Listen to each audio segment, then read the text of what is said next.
Welcome to Capital Online TV News. I'm Angela Wamboy, and here's a look at the day's top stories. The Independent Electoral Boundaries Commission now says the printing of presidential ballot papers has kicked off following a ruling last week by the Court of Appeal dismissing a challenge against Dubai-based firm Al Guher. IEBC Chief Executive Officer Ezra Chiloba has told Capital TV that the commission authorized the firm last week Thursday to carry on with the exercise. As soon as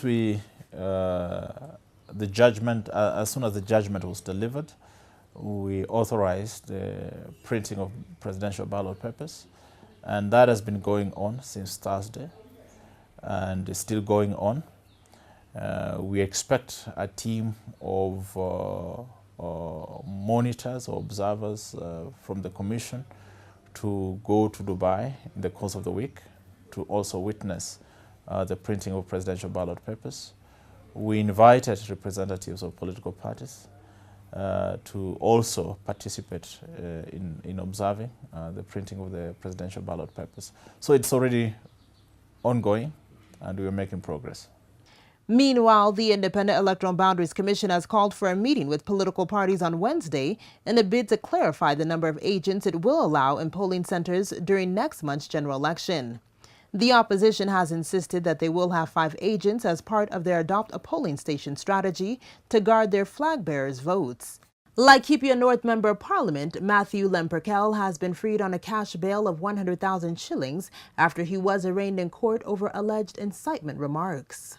The legislator was taken before a magistrate's court in Kibera, but no charges were read out to him after the prosecution asked for more time to finalize the investigations.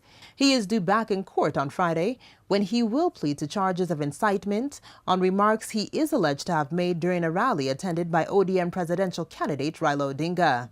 The MP has previously faced similar charges, but the case was dismissed for lack of evidence.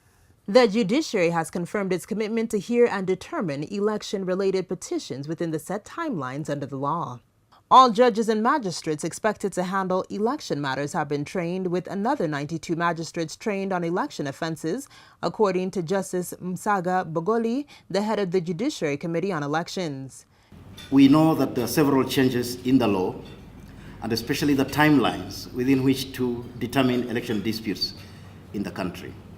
Previously, election disputes used to take a very long time, sometimes beyond even the life of Parliament.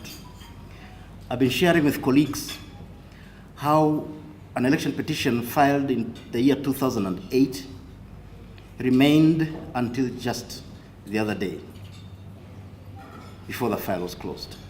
It came from Kandara constituency. And this is because there were no timelines then. But now, the Constitution demands of us that once an election petition has been filed, it must be determined within 6 months. There is no extension thereafter.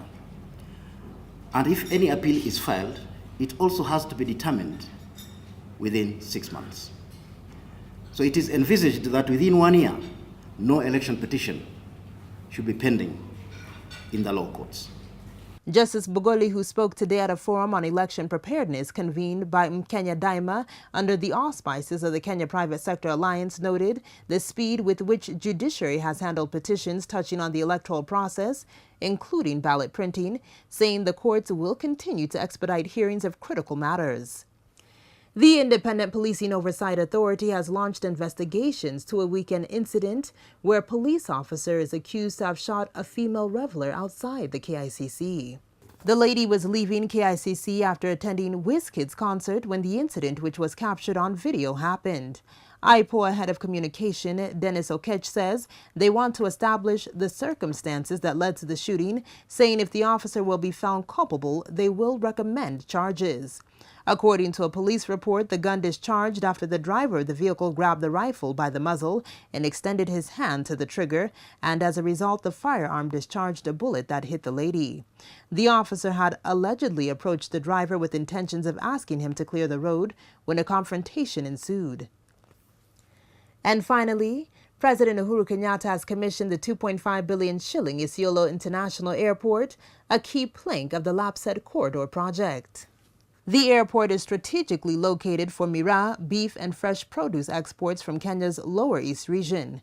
Speaking at the event, President Kenyatta said the airport will also open up the northern tourism belt to increase the number of tourists and boost the economy for the benefit of the residents. He said the airport will open up access to the beautiful northern Kenya tourism attractions, which include ecotourism, rich cultural heritage, national reserves, private ranches, wildlife conservancies, and anticipated the resort city.